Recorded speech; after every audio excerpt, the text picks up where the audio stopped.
The name United Nations was coined by United States President Franklin D. Roosevelt and was used in the Declaration by United Nations of January 1942 during the Second World War, when representatives of 26 nations pledged their governments to continue fighting together against what they called the Axis powers.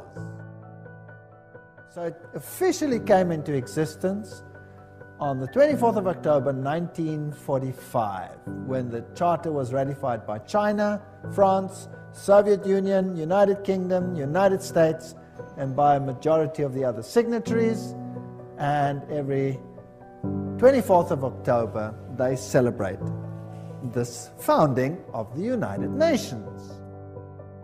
Alger Hiss, he became the acting Secretary General of the establishment of the United Nations. The April 16, 1945 issue of Time magazine called him one of the State Department's brighter young men. It was Hiss and Joseph E. Johnson who later became secretary of the Bilderbergers. So here we have all the secret societies again, who wrote much of the United Nations Charter. So very high Freemasons, Bilderbergers, were responsible for this charter.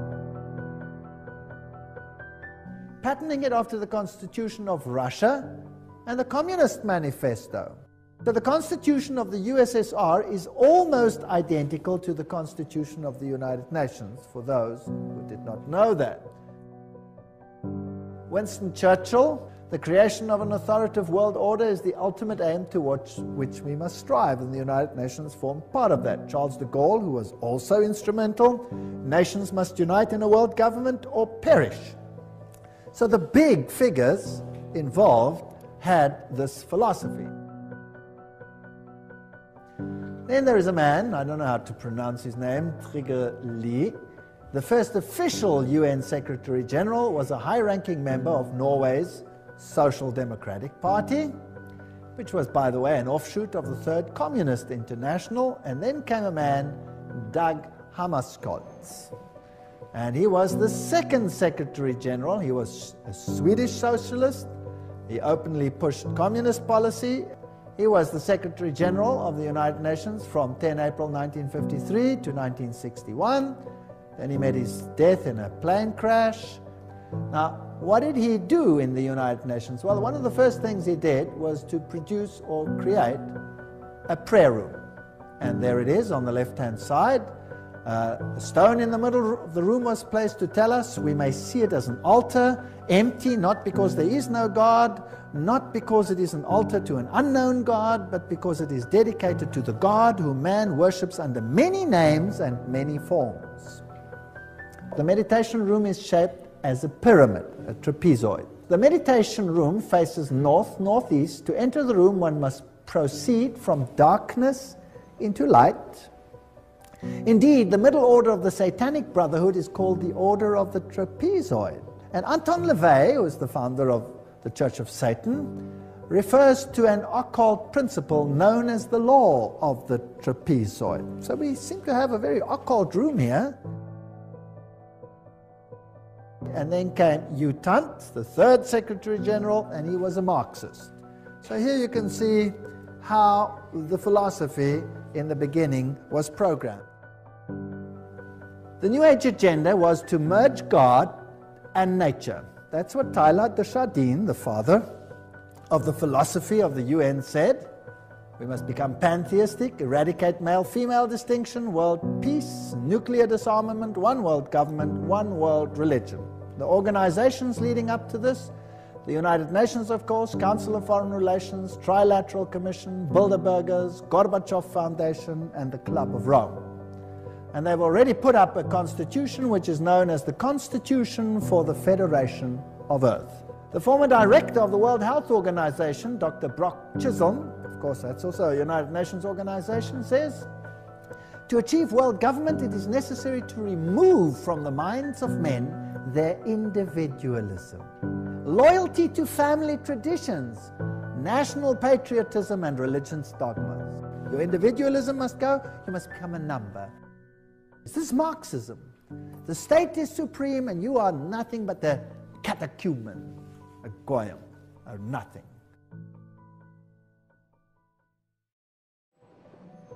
UNESCO is a sub-organization of the United Nations. Julian Huxley is the former director of UNESCO. He was Humanist of the Year. He's a theistic philosopher, member of the Communistic Colonial Bureau of British Fabian Society, and signer of the Humanist Manifesto too. Niebuhr is UNESCO's co-founder, and he signed CIECOS. What is CIECOS? These are the founders. It is the position of CIECOS that contraceptive services should be available to all, including minors, who should enjoy the same rights of free and independent access to contraceptive care as do others. It is the position of CIECOS that the use of explicit sexual material, sometimes referred to as pornography, can serve a variety of important needs in the lives of countless individuals. Under Huxley's guidance, they prepared a guide for teachers. Now, I would like the parents to take a note. What is the United Nations Guidebook for Teachers? In the classroom with children under 13 years of age, before the child enters school, his mind has already been profoundly marked, often injuriously by earlier influences, first gained, however dimly, in the home. So UNESCO's aim is to change the mindset of your children, to turn it against any values that the parents might instill in the mind of that child. On page 8, the teacher is told, the kindergarten or infant school has a significant part to play in the child's education. Now we have sex ed in kindergarten. This week, hundreds of outraged parents showed up at a school board meeting in Helena, Montana, carrying signs upset about the school district's plans for a new sex ed curriculum. Again, starting with kids as young as 5, teaching them about body parts, proper terms. Here's a few of them: penis, vagina, nipples, testicles. For a 5-year-old, and you move on to 1st grade, taught about same-sex love. 5th grade, options for sex, including anal penetration. That's a 10-year-old. Guess when kids go to school in England? Age 3.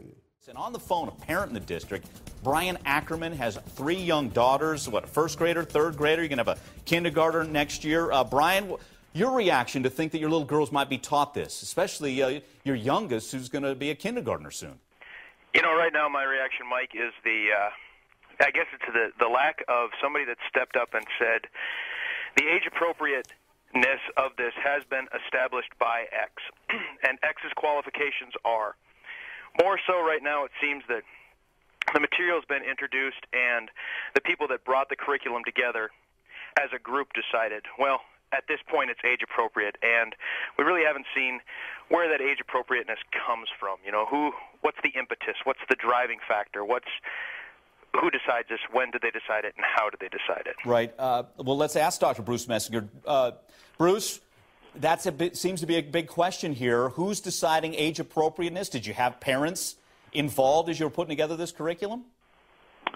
Our process was that, as a part of the revamping of the curriculum, is that we looked at what we had in place presently, looked at our practices within the district, and we also looked at national guidelines, national health standards, looked at the guidelines for sexual education, which were developed by a diverse set of organizations, and also looked at the American Academy of Pediatrics advice they would give on what would be age or developmentally appropriate to be introduced to children at different stages from elementary through middle school and high school. So we took guidance from that, as well as committee members that were pretty representative. Some included parents, yes. Okay, Brian, there was the answer for you. A lot of different sources. Is that good enough for you, or not specific enough? Right now, it's not specific enough. Okay. I would like to see someone at some point step up and say, this is the group that established it.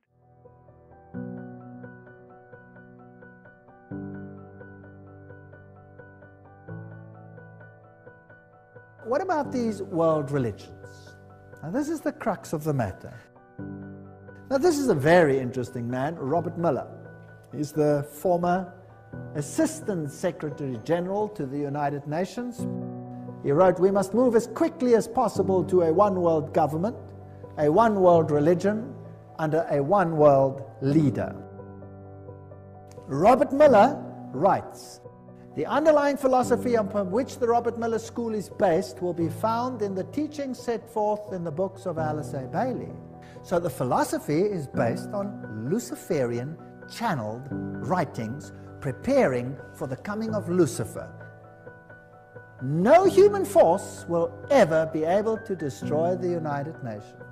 For the United Nations is not a mere building or a mere idea. It is not a man-made creation. This is Robert Miller speaking, former Under-Secretary General of the United Nations. If it wasn't man-made, then who made it? At his choice hour, the Absolute Supreme will ring his own victory bell here on earth through the loving and serving heart of the United Nations.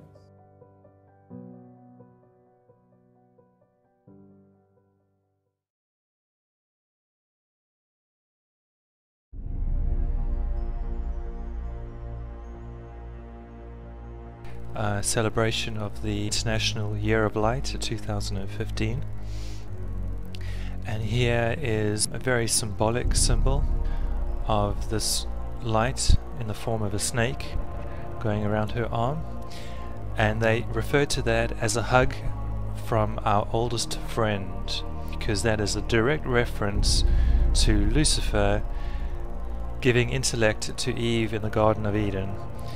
And they're calling him an old friend, and there's some iconography of Lucifer, the snake, deceiving Eve and giving her the knowledge of good and evil.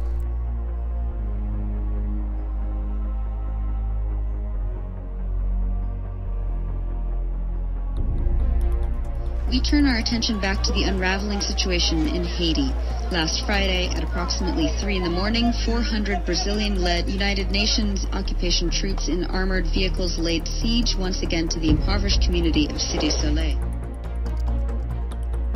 including when UN troops shot a 6 months pregnant woman in the abdomen, killing her unborn child, and families were shot in their beds when helicopter gunships fired into their homes. We understand that more than 350 troops went into the seaside shantytown at 4 a.m. in the morning. They went in shooting, firing heavy caliber. We heard that M50s were being fired from helicopter gunships down at the community. Total mayhem.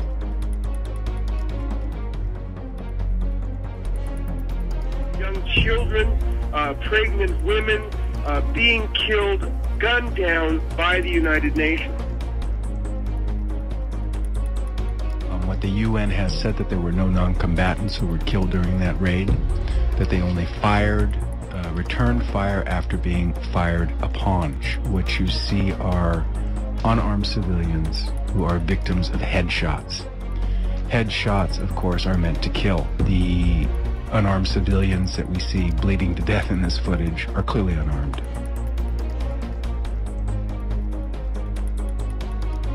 But remember, with the way in which these massacres are similar to 2005 is that when the United Nations goes into this community, they don't bring medical units. Why? Because they are not going in to injure people. The United Nations is going in to kill people, and as you said, this is collective punishment. It is retribution for their holding out and resisting what they call and what they consider a United Nations military occupation of their country.